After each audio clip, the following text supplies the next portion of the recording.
What's up, Couch fam? These are my DraftKings picks for Week 7 GPPs. Let's go on to the quarterbacks. I think Patrick Mahomes should be. It's pretty obvious. He's the QB1 this week. Second most expensive quarterback, but we'll just say the most expensive since Kyler's only 100 more. I love Patrick Mahomes. It's an obvious choice. Don't want to talk about it too much more. It's just so obvious. I just want to make it clear that I still like Patrick Mahomes. If I'm looking for another expensive elite option, for $1,000 less, we can get Lamar Jackson. And with this, we're hoping he'll get maybe the 100 rush yard bonus. We know he's pretty much the only quarterback that can get that 100 rush yard bonus and 300 pass yard bonus. It's really, really difficult to do for any player ever, but we know one guy here can actually do that. And if he does that, or let's just say he just has those rushing touchdowns, they're worth more. Rushing stats are worth more. And for $1,000 cheaper, even if he gets 2 or 3 less fantasy points than Mahomes, that could be well worth it. So I do like Lamar Jackson as an expensive elite option. $1,000 cheaper than Patrick Mahomes. By the way, Lamar Jackson, $7,400 going against the Bengals. Bengals defense is much better, but they haven't faced a good rushing quarterback in a while. They're not too good at stopping mobile quarterbacks, but this, like I said, this is a new defense. Let's see how they do. I got a good feeling they're going to suck at stopping mobile quarterbacks, especially those like Lamar Jackson, who I'm just saying is very, very good. My cheap option, I love this one so much. It's going to be Taylor Heineke. Hopefully McLaurin's more healthy. I don't think he was 100% last week. And look, the matchup is great. Jair Alexander is out. Game script should be great. Washington should have to throw the ball. Taylor Heineke, pretty good, except the last 2 games. So even the ownership, he'll be a little bit contrarian. Not truly contrarian, because the price is so good and the matchup is so good that people are going to be on Taylor Heineke. But because he's disappointed the last 2 games, I mean, look at this. Right, 20 plus fantasy points, 20 plus fantasy points, 20 plus fantasy points. That's really good. And then he's got around 10 fantasy points, 10 fantasy points. Like, it's been really bad. His hype has gone down quite a bit. Like, there's no magic here, and everything with the Washington football team is depressing and bad and frankly embarrassing. It's just everything's bad. And so with all that, his ownership should be a little bit less, so more on the contrarian side, especially for a guy that's just so good this week with the price, with the matchup. So I'm back on Taylor Heineke again. So we're going with the Taylor Heineke pick at quarterback. For running backs, we usually don't go over obvious guys, and this guy's sort of obvious. The matchup's great, everything's great. I'm on the Chuba Hubbard train. I think I've picked Chuba Hubbard every single one of these videos, and might as well go for it one more time going against the Giants. Absolutely love it. He's a workhorse.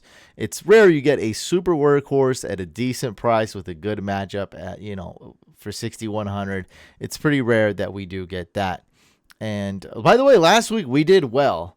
I don't think the quarterback pick sucked, but it didn't seem to matter because if you had guys like CD and Cup and one of my picks, Darrell Williams, that was great. And so Darrell Williams again right here at 5,800. Now, I think we're all thinking this is going to be a Mahomes game. Mahomes is going to throw the ball.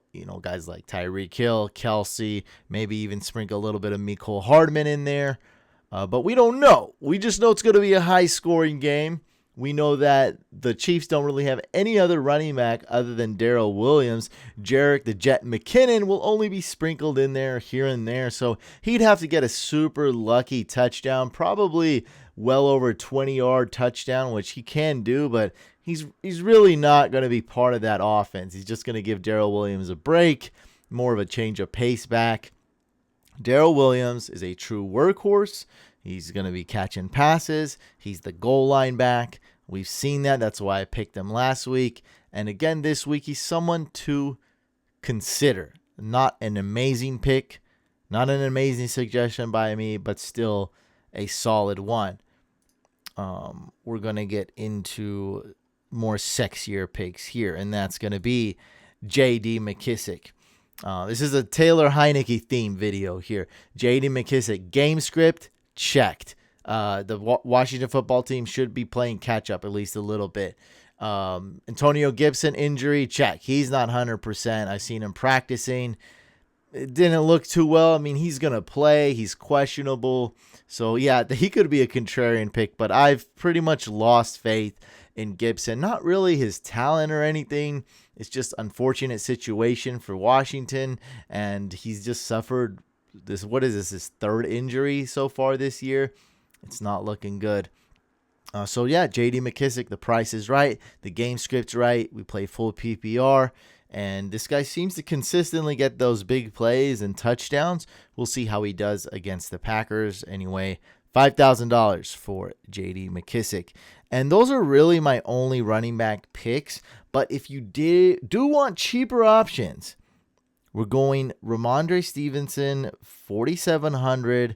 I do like this one. The matchup is excellent going against the Jets. The Jets won't be able to do anything this game, especially their defense. So they shouldn't be able to stop wide receivers, tight ends, running backs, Mac Jones, nothing. And who knows? Maybe Ramondre Stevenson is the running back in the second half. Maybe he takes over the goal line work. It's more of a flyer, but for this cheap with that good of a matchup, it's something to consider.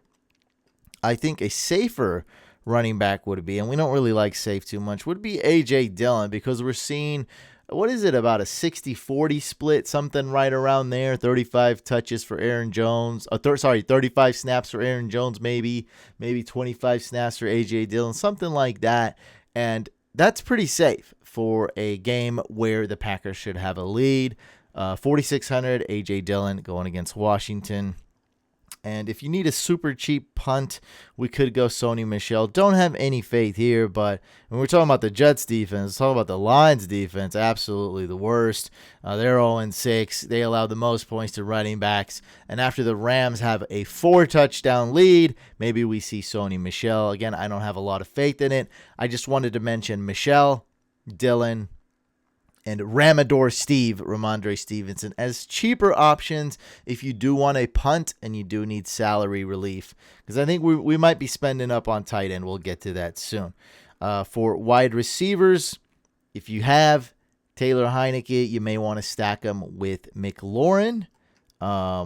Just scroll quite a bit. McLaurin, 6,900. Just like Taylor Heineke, right? This guy's been an elite wide receiver in the last 2 games, averaging about 7 fantasy points. That's disgusting. Got 6.8 fantasy points against the Chiefs. What a huge disappointment.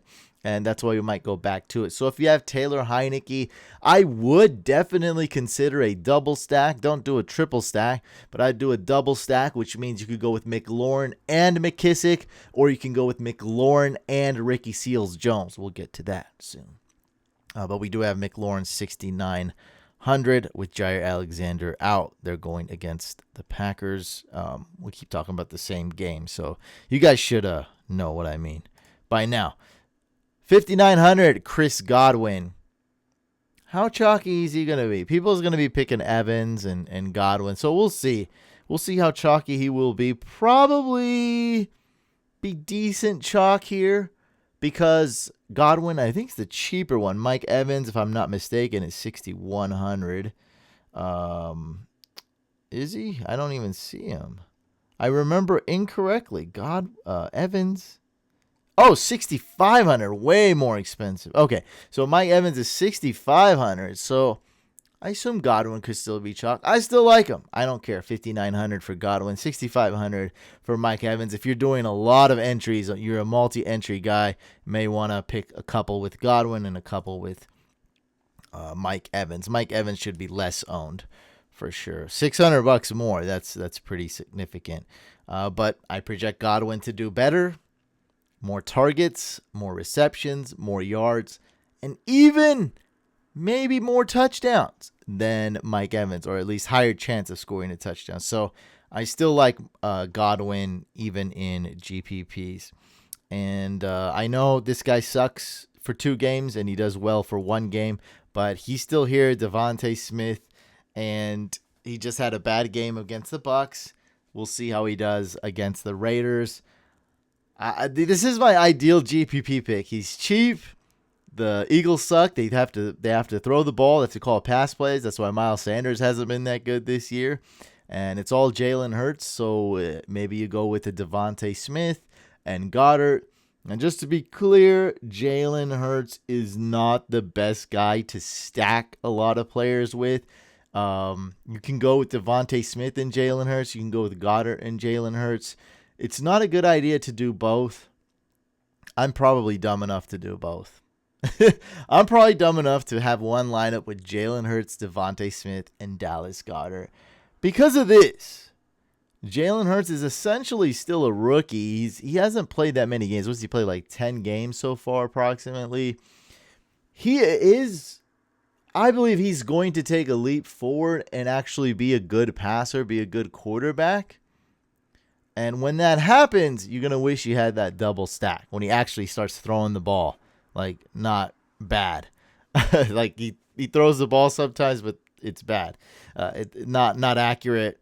Not accurate with the deep ball. I might do it. You know, like I give you, like, don't do what I do all the time. All right, so I'm giving you nice, sensible advice. Jalen Hurts is a decent pick this week. Stacking him with either Goddard or Devontae Smith is a good idea. Probably not a good idea to do both. Anyway, Devontae Smith, good deep threat. He can get those touchdowns. Ideal GPP pick. He's either going to suck or he's going to boom. And we need him to boom if we're picking him.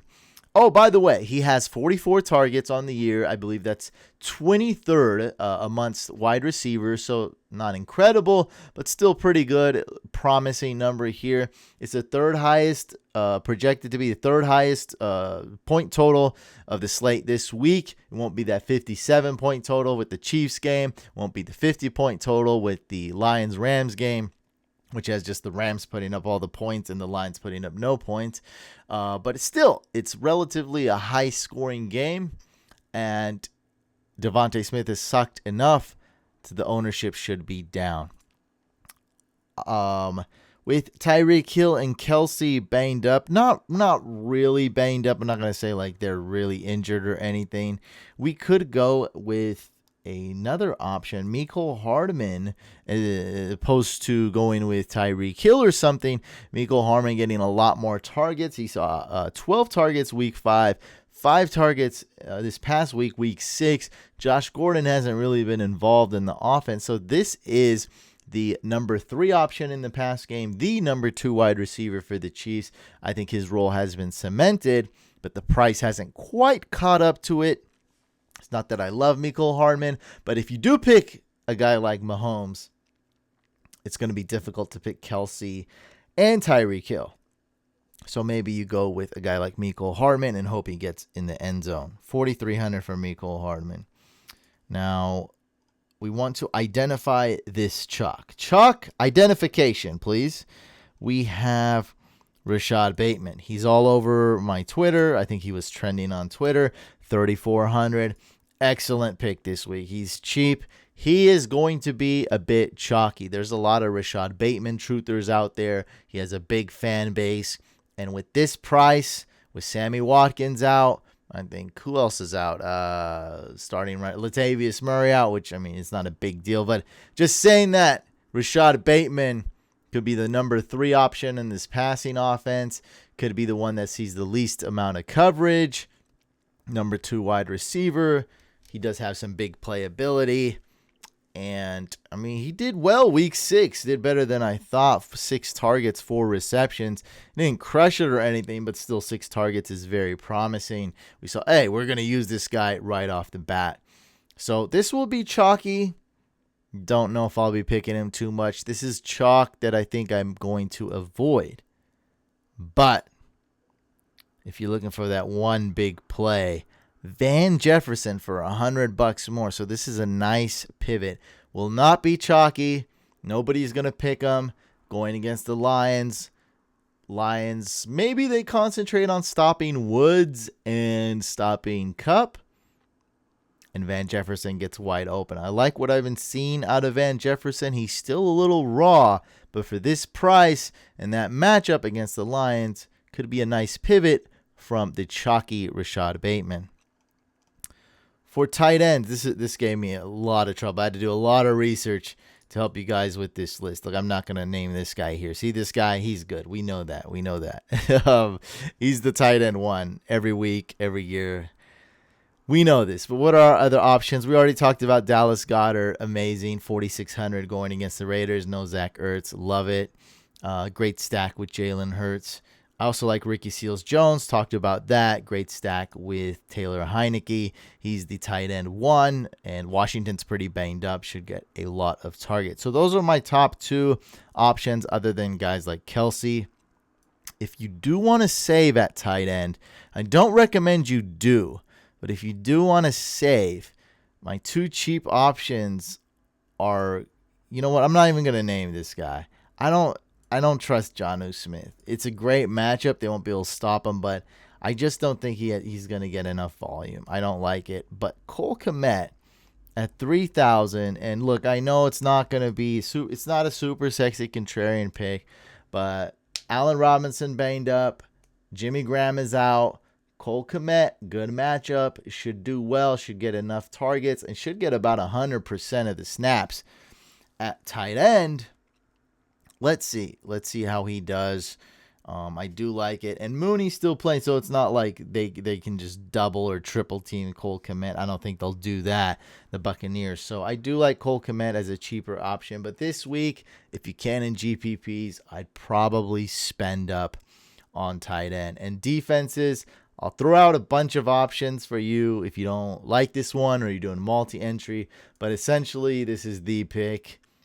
It's going to be chalk too, but let's go for it. At this price, you can't really beat it. They're cheap. They're playing against the Texans. It's just incredible. 3,100 Arizona Cardinals, baby. And some other options I'm just going to rattle off here. Rams D, Bucks D, Panthers D, Packers D, Dolphins D, Ravens D, Giants D, Jets D. But I'm going Cardinals D, 3,100 going against the Texans. That's a no-brainer for me.